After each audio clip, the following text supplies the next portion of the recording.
Okay, so today's presentation is about the Scouting Archive of George Fucik. Born in Waukegan, Illinois in 1919, joined Scouting in 1931. After his service he goes off to Houghton, Michigan for college, marries his college sweetheart in 1944, goes into the Army, joins the Army Corps of Engineers. He went to college for forestry. He starts two wood mills, one in New Guinea and one in the Philippines, comes back from the service and takes up a career in Menasha, Wisconsin, which at that time was a hotbed of the pulp and paper industry, and dies in 2015. Here's his house, the Blue House. That's where he grows up with four brothers. And it's first Lake Council and then North Shore Council. So it's originally Troop 15. And when the councils merge, it becomes Troop 115. So where we are is Waukegan is the top blue button down here, and real close to the Wisconsin border.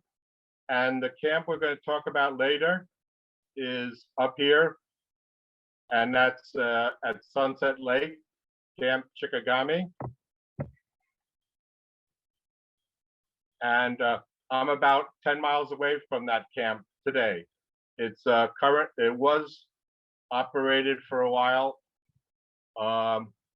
by several councils, and it's now part of an environmental center for the state of Wisconsin. Boy Scout career as anything. So you have your Lake Council second class card, a real rough and tumble thing with index cards. And then finally you get, as a Life Scout, you get the nationally issued card. First year summer camp, 1932, Camp Chickagami. It's Potawatomi Area Council. It's just over the Wisconsin state line.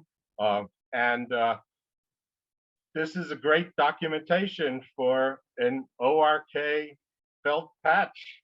The Chickagami patch is a little more elusive. So we have a newspaper article courtesy of newspapers.com. And in the second column, we have the Order of the Mystic Arrow and George Fucik being added to the roll. And it mentions only 5 members of the order as of his first year of summer camp there, which was 1933. He then excels at that camp and becomes a certified lifeguard. And here you'll notice that the certification is signed by a representative of the Central Wisconsin Area Council. And those were the people that ran the camp at the beginning. They merged with Samoset Council, and they ran it through the mid-1970s. And they now lease it or gave it, or the state bought it from Samoset.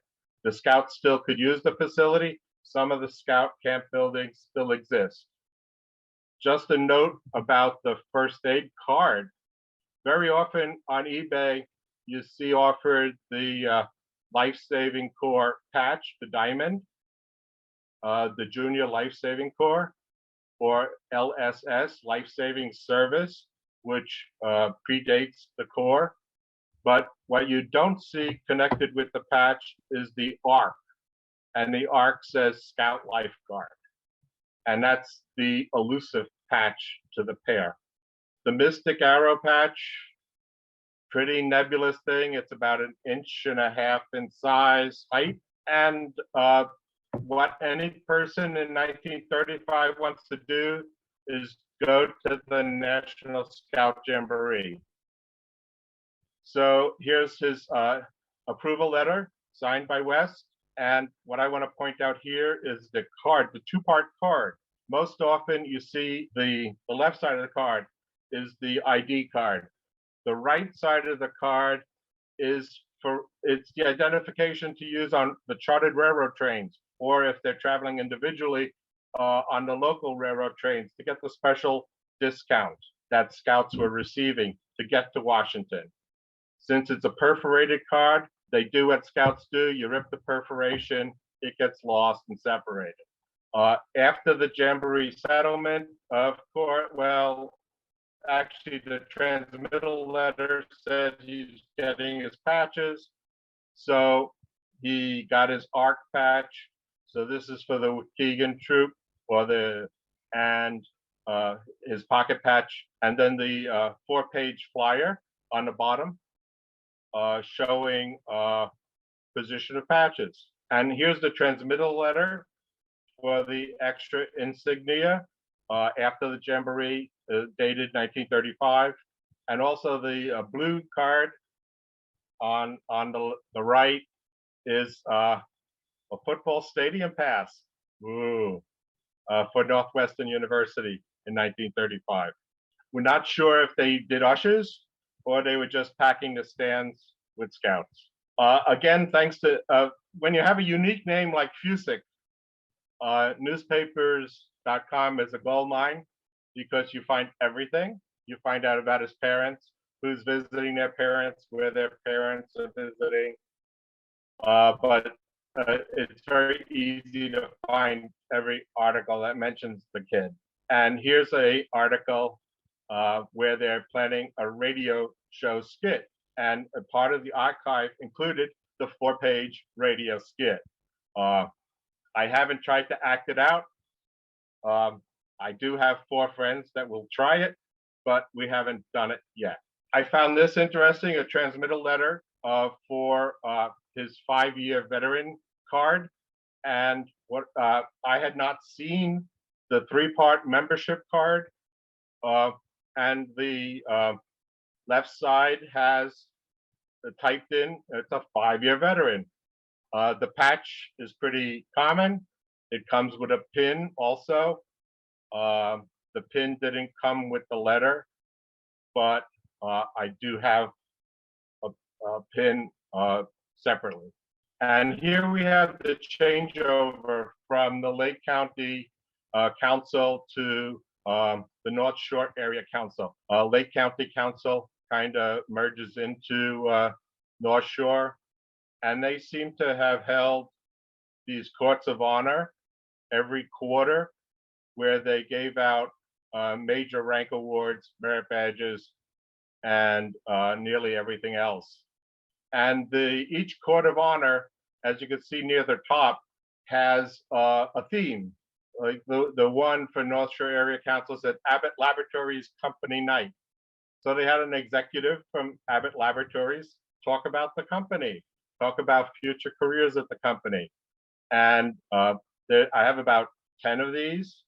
And it's really interesting to see how they got executives from very well-known, what I consider well-known company names still today come out and support these quarterly award nights. And yes, he becomes an Eagle Scout. So Meritage stash full of stuff. On his pocket in the newspaper photo, you see the Chickagami and the ORK patch on his right pocket. And then he had all the trinkets he's supposed to have, the Eagle Bar, an early Eagle patch, and considering it's 1938, I was surprised it was still the first style patch, but it is. I'm sorry, it's 1936. And then he has the 2 enamel bars are church bars, and the third one is an activity bar. They were stock items out of the catalog. And then 34, 35, he gets all of his palms, and that's what the newspaper article was claiming, that he was the first one to max out on his palms. And it says he was the second Eagle Scout to do that, but it's the second Eagle Scout in the merged council. It's not like there were no Eagle Scouts in this area. There were plenty of Eagle Scouts in the area. So what do you do after you get finished with Eagle Scout and you live next to Great Lakes Naval Training Station? You join the Sea Scouts. And this is a hand-inked announcement that I'm not sure if he did it, but he ended up with it. But it must have been the original poster that they used as a recruiting tool on in the area and among the families at Great Lakes. And luckily, poof, there's another newspaper article talking about the ship and talking about the Sea Scouts at Great Lakes. It also talks about a long cruise and all that other good stuff that you get in Sea Scouting. Their North Shore Area Councils, again, using locally printed advancement cards for the lower ranks. Since they're associated with the Naval Training Center, all their uniforms are official naval uniforms. I only got the blue one, very heavy wool blue. And I don't have the white one. But here is his long cruise certificate from North Shore Area Council. And I don't have a photo of the blue uniform because it's the Navy uniform. It only has the long cruise patch. It doesn't have a ship patch. It does not have a blue and white city strip. Bummer. But in the Sea Scout group, I found this really interesting. It's a 2-page letter congratulating George from Thomas Keene, the big, long-time serving National Director of Sea Scouting. And throughout the letter, it mentions number 1174. And they stress that he's that number Sea Scout to earn the Quartermaster Award. And if you look below the national seal on the card, it says 1174. And that's really cool. So if you find Quartermaster cards, you know how that boy sat in the pecking order of earning the award. And so this is in 1938. So the first, I think that's really, really cool. And the medal is the Metallic Art Company stripe. It did come in the black box. In the 1940s, 1950s, when he comes back and gets active again in scouting, he gets the Sea Scout knot to wear on his uniform. And included with the group is this typed manuscript. It's a 4-page manuscript. I'm only showing the first page, but how to operate the whistle properly. And bosun's pipe properly. And I think it's just really cool that it goes through all the hand instructions. I didn't get the whistle. It wasn't in the box. So that ends his career as a youth. And with it came 2 other patches. One I've shown on Facebook the last 2 weeks, and I got beat up saying, it's a campfire girl type thing. So much for Indian headdresses and beads.